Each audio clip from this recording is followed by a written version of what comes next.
Good afternoon. The manhunt for two dangerous escapees continues. Joseph Cruz and Lionel Claw escaped from a prison transport van somewhere in southeastern New Mexico, but both have since been spotted in Albuquerque, and that is where the manhunt is now focusing. Here's News 13's Marissa Lucero with the latest on the hunt.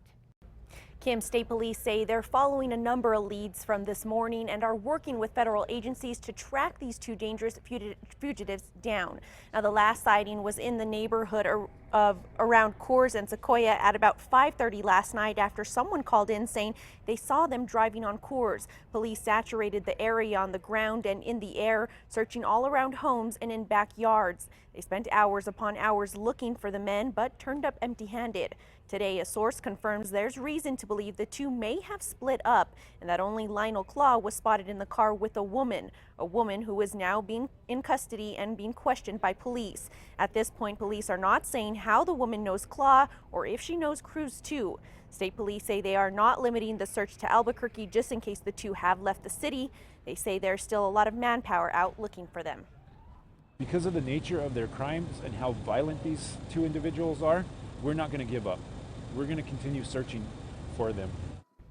Claw may be the easiest to identify. He has a giant feather tattooed on his face. Cruz also has some very distinct tattoos, including a 13th smiley on his elbow. Now, as we've been telling you, Cruz is a convicted killer. Claw was serving 30 years for shooting officers and injuring two of them. Back to you.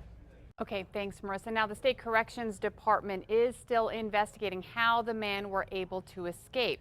Two corrections officers picked up the men at the state pen in Santa Fe, then headed to their next stop in Roswell.